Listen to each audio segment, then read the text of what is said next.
avec cette mission en badminton, on peut le dire, que je me suis mise de passer de P12 à N3 en 1 an et demi en commençant le bad à 25 ans, vous le savez, ça a représenté 2, 3 heures, 4 heures de badminton par jour et beaucoup de tournois. Et à l'intérieur de tout ça, j'ai compris quand même pas mal de petites techniques sur moi-même, pas mal de petits trucs dans le badminton qui m'ont permis de gagner des matchs. Parce que vous le savez, le bad, ça joue un détail. Donc si vous voulez gagner plus de matchs, des fois, il faut juste corriger les petits détails et vous allez en gagner. Et vous allez voir, il y a des trucs, vous devez le savoir. C'est important, je suis sûr que ça va en aider plus d'un. Moi, j'aurais kiffé savoir ces informations. Donc, on perd pas de temps. Je vais vous montrer quelques astuces qui m'ont évité de perdre des matchs bêtement. Parce qu'avant de les savoir, ça m'a coûté des sets et même plus. En fait, sur notre raquette, il y a tellement d'accessoires. Enfin, dans notre sport, il y a tellement de choses, tellement de consommables que ça se joue à tous les niveaux. Ça part de la raquette avec le grip, les bobines, ça part avec les chaussures, etc. Il y a trop de trucs qui peuvent nous déranger et nous empêcher de bien jouer. Et moi, ça, je l'ai remarqué. Je me suis dit, des fois, oui, à l'entraînement, je suis confortable. Genre, je sens bien mon grip, j'ai un bon toucher, etc. Mais qu'est-ce que vous faites dans les journées où vous n'avez pas un bon toucher? Genre, vous commencez à faire votre match, puis rien passe. D'habitude, vous avez un bon filet, vous avez un bon smash. Là, votre smash sort pas bien de la raquette. Tous vos dégagés, ils sortent, vous sortez tout. Donc, si vous commencez à sortir vos coups de ça joue au détail, hein, on joue sur des lignes pas très épaisses. Dès que ça sort un tout petit peu, vous faites 8 fautes de plus que d'habitude, vous perdez votre match tout bêtement. Pourquoi? Parce que des fois, c'est sur des détails matériels, accessoires que vous n'avez pas contrôlé. Et vous pouvez le contrôler. Il y a aussi la fatigue, des fois quand on fait du badminton tous les jours, on n'est pas dans notre assiette, il y a des problèmes du quotidien des fois qui nous prennent la tête sur le terrain, on n'est pas dans notre assiette, mais il y a aussi beaucoup de choses matérielles, et vous allez comprendre. En tout cas, moi ça m'a beaucoup aidé. Alors première astuce, avant de vous parler ici matériel, on va regarder les volants. Il y a un truc qu'on commence à faire avec mon pote, c'est que déjà on ne casse plus les volants à l'entraînement. Vous devez vous habituer avec des volants rapides, parce que c'est beaucoup plus chiant dans un match, quand vous avez des volants rapides et que vous sortez tous vos volants. Il n'y a pas plus pénible, vous voulez jouer votre jeu, tout sort. Vous savez que vous êtes au-dessus du gars en plus, et en fait, vous perdez tous vos matchs quand même. Parce que vous êtes en train de bloquer sur le volant qui va trop vite. Donc, il vaut mieux s'habituer à des volants rapides, quitte à le casser. Si c'est le casser, vous serez compensé avec votre bras pour l'envoyer plus loin. Par contre, de devoir retenir ses coups, c'est pénible. Et toutes les variations de volants, toutes les marques différentes nous rendent fous. En tout cas, avec mon pote, nous, ça nous rend fous les volants différents. Donc, ce qu'on fait, c'est qu'on commence à commander des boîtes. Par exemple, vous le voyez ici, je prends toutes les références de volants. Je vais prendre ça, ok, AS30. Qu'est-ce que je fais? Je fais ajouter au panier. Je vais prendre en vitesse 3. Parfait. Je vais le prendre en vitesse 2 aussi. Hop, ajouter au panier. Parfait. Ensuite, je vais prendre, des Victor. En fait, tous ceux que je vois le plus sur les tournois, donc je vois pas mal les AS20, les Babola 4, ça je les vois. Babola 2, j'en vois pas mal. Ça, je les vois pas mal aussi. Les 10, ça c'est mes volants que je déteste le plus. Tu tapes fort dedans, ils vont vite. Tu tapes pas dedans, ils s'arrêtent au milieu. Je les déteste. Donc ça, je vais les prendre. Et en fait, ce qu'on va faire avec mon pote, c'est qu'on va enlever les petites pastilles à l'intérieur. On va pas savoir quel volant on joue. Et on va les mettre dans un tube comme ça, mélangé. Et on va jouer avec des volants aléatoires qui vont des fois plus vite, moins vite, etc. Juste pour nous forcer à nous adapter. C'est-à-dire dans le match, on fait un simple avec mon pote, on va voir en un coup, oula, celui-là il va vite, ok, je dois retenir mes coups, celui-là il va lentement. Et sans nous faire péter un plomb, on va apprendre à jouer là-dessus. Ça, c'est une très bonne technique pour vous adapter. En règle générale, ce qu'il faut penser, c'est qu'à l'entraînement, ça doit être des conditions encore plus extrêmes qu'en match. Et ça, c'est difficile à reproduire. C'est-à-dire même au niveau du cardio, de l'intensité, moi je sais que la plupart du temps, la semaine, je suis plus chill qu'en tournoi. En tournoi, avec l'adrénaline, avec l'enjeu, etc., je me donne à 1000%, le lendemain j'ai mal aux pieds, j'ai même des fois des courbatures alors que je joue tous les jours. Je vois bien que c'est pas la même intensité que la semaine. Alors que ça devrait pas être ça. La semaine, avec nos potes, avec les gens au club, vous devriez vous mettre mal pour que quand vous arrivez en situation de match, vous dites « Ah, ça va, en fait c'est moins fort que quand je suis à l'entraînement. » Et du coup, vous allez pouvoir les pousser dans vos limites. Donc moi je sais que déjà à ce niveau-là, on en reparlera, mais je le fais pas très bien. Mais ça marche aussi pour le matos, pour les volants. Oui, on peut être déstabilisé entre votre marque de volant et la marque du joueur, donc 2, mais n'hésitez pas à en mettre 4-5 tubes différents dans un même tube en fait, histoire de complètement être perdu à l'entraînement, mais ça va vous forcer votre cerveau à s'adapter, et quand vous allez arriver en match, ça va être beaucoup plus simple. Ça va être ma question du jour pour vous. Combien de matchs avez-vous perdu à cause des volants? Moi franchement, je peux au moins témoigner d'en avoir perdu plusieurs dizaines de matchs à cause des volants. Parce qu'il y en a qui ont des problèmes et il y en a qui n'en ont pas. Moi, je fais partie des gens qui ont des problèmes avec les volants et j'essaye de me soigner. Mais ça me rend fou de m'entraîner des heures et des heures sur une vitesse de volant qui me paraît bien avec mes volants et qu'il y a un gars qui a des volants horribles. Genre, ils avancent pas, ils s'arrêtent au milieu du terrain. Je comprends pas les différences à tel point, elles sont énormes. Mais ça joue tout. Sur un sport aussi précis qui joue sur des lignes, oui, ça peut tourner un match pour moi. En tout cas, je suis très mauvais mentalement sur ça. Donc c'est pour ça que je le travaille à ce niveau. Autre point, au niveau du grip. Alors moi je joue avec des grips, j'appelle moumoute là, les grips éponges quoi. Ce que je fais sur toutes mes raquettes, c'est quand je suis allé à Bali pour la première fois, les Indonésiens, ils ont une grosse butée tout le temps ici, bien plus grosse que la mienne. Après, je trouve ça trop gros, mais ils ont vraiment une butée à la fin. Ce qui permet en fait d'avoir, je trouve, plus de puissance. Ou c'est peut-être un effet placebo, mais j'ai l'impression que ma main, elle est vraiment retenue au bout. Et dans mes smatchs, je sens que j'ai une butée, je suis retenu. Et c'est vrai que ça me... Maintenant, quand j'en mets plus, je peux plus jouer sans une raquette qui a ça. Je trouve ça, je sais pas, j'ai l'impression que ma main elle va sortir du grip. Donc je mets une butée pour la puissance, même pour mes fixettes et tout. Je me sens mieux, je me sens calé en fait. Je sens qu'il y a une retenue et je préfère. Et les Indonésiens font beaucoup ça. Donc souvent je mets du tape, ce que vous pouvez acheter à Decathlon, là, les rouleaux de tape. Je l'enroule au bout, enfin peu importe, un truc qui va faire une butée. Et puis après, je mets mon grip par dessus.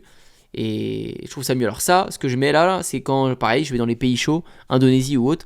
Il fait tellement chaud que le bois avec la sueur, il prend l'eau et vous pouvez risquer d'affaiblir votre manche. Mais pareil, je vous conseille de mettre une butée. Moi, alors je dirais pas que c'est aussi important que les volants, ça m'a pas permis non plus de gagner des matchs plus que ça, mais c'est un petit atout, c'est un petit hack. Ok, ce qui peut vous faire perdre un match, c'est votre état physique.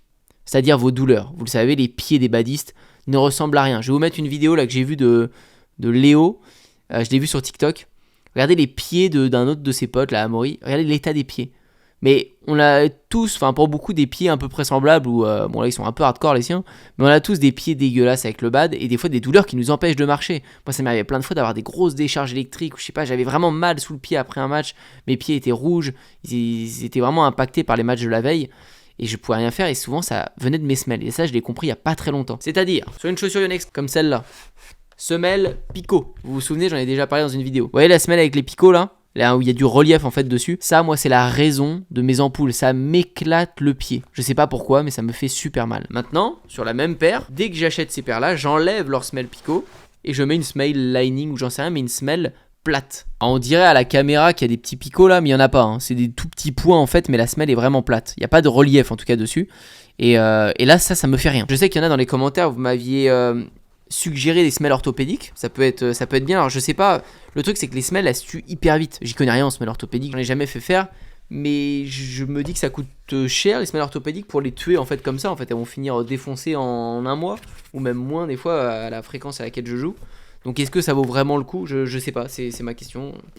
Mais oui, ça peut être aussi level supérieur, ce semelle orthopédique. En tout cas, c'est pareil, je pourrais témoigner que j'ai perdu au moins 5-6 matchs que j'ai en mémoire où je ne pouvais pas jouer, j'avais trop mal au pied, je pouvais pas me déplacer. En tout cas, rien qu'un début de match, en fait, le temps que mon pied se chauffe, parce que des fois, quand il est chaud, ça va, mais vous vous rendez compte, vous perdez 5-6 points, 10 points dès le départ, parce que vous vous déplacez pas, vous êtes sur la retenue, parce que ça vous déchire la peau. Donc c'est pas normal, vous devez être à 1000% sur chaque point, surtout sur des matchs où les niveaux sont équitables, ou même vous êtes en dessous, vous avez intérêt de sortir le meilleur match de votre vie. Et c'est pas avec ces problèmes de semelle que ça va le faire. Donc ça à penser, ça va là avec la même chose, alors vous allez vous dire, je suis peut-être dans le détail, mais à force de jouer autant, je le vois, tous ces trucs-là, quand vous avez très chaud, si vous suez énormément de la main, changez régulièrement de grip. Alors tout ça coûte plus cher, c'est si vous pouvez vous le permettre aussi.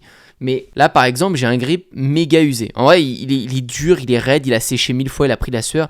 Et là dès que je vais suer dessus, il va me faire mal. C'est-à-dire en fait il est tellement usé qu'avec ces styles de grip je dois mettre, vous savez ça, un peu de grip powder là, je sais pas comment ça s'appelle. C'est de la poudre là, histoire que ça accroche plus. Sauf que le fait de faire ça, ça tue votre main. C'est-à-dire ça enlève la première couche de peau de votre main. Je sais pas si vous voyez, je vais vous montrer mes mains. Alors je sais pas trop si on le voit, mais là je les ai pas trop, mais il y a des petites parties de ma main. La première couche va partir, il y a notamment au niveau du pouce. Alors maintenant je fais bien gaffe, mais ça m'est arrivé plusieurs fois qu'au niveau du pouce, j'ai la première partie de couche de peau qui s'enlève parce qu'en fait ça assèche beaucoup vos mains le fait de mettre ça, plus avec la sueur etc, plus le grip usé qui est râpeux. En fait, vous enlevez cette première couche, ça va vous obliger après à mettre un pansement. Parce que dès que cette couche est partie, ça commence à être désagréable. Et moi, ça m'arrive plein de fois, je place mon pouce différemment en match. En fait, c'est naturel, c'est instinct de survie, j'en sais rien. Mais votre pouce, il se place autrement. Parce que vous en avez marre que ça râpe. Et donc, quand vous smatchez, souvent, ça râpe sur votre pouce. Et du coup, je sors tout. J'en reviens à la même chose. Hein. On est sur un sport très précis. Donc, dès que vous changez un petit peu votre position de main, vous sortez le volant. Et vous pouvez perdre un match parce que vous commencez à avoir des douleurs au pouce, ou alors c'est encore pire, vous devez mettre du scotch ou un pansement.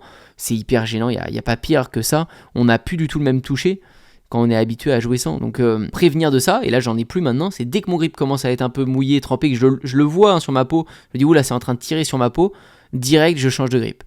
Vous allez peut-être vous dire c'est chochotte ou j'en sais rien, et je pourrais jouer, et c'est ce que je faisais avant, hein, je laissais mon grip pendant une plombe, je m'en foutais. C'est juste que à jouer à une grosse fréquence, si vous jouez vraiment comme moi tous les jours et que vous voulez de performance sur vos matchs et vos tournois, ben ça c'est un truc à pas avoir quand vous devez pas arriver le jour du tournoi avec des pansements sur les doigts et tout si vous pouvez. En tout cas ça c'est un conseil pour l'éviter et ça vous permettra de mieux jouer. Et dernier conseil, pour ceux qui ont du stress, il y en a beaucoup qui perdent beaucoup de matchs, et ça vous pouvez me le mettre aussi dans les commentaires si vous voulez. Combien de matchs vous avez perdu à cause du stress? Vous jouez très bien l'entraînement, mais le jour J, vous avez du mal. Moi, pour le stress, alors je stresse pas beaucoup de nature, je l'ai pas fait pour le stress, mais je me suis rendu compte que c'était un bon médicament pour, c'est de faire plein de tournois si vous pouvez vous le permettre. Pourquoi? Parce que j'ai beaucoup plus de stress en match quand je fais peu de tournois, c'est-à-dire quand je fais un tournoi par mois ou par trimestre, je vais avoir vraiment un plus de stress parce que je me dis c'est déjà rare en ce moment quand je fais un tournoi, là faut pas que je me loupe, sinon je vais pas remplacer de points, sinon c'est frustrant quoi, tu t'entraînes tous les jours pour au final rater ton tournoi quand t'en fais un tous les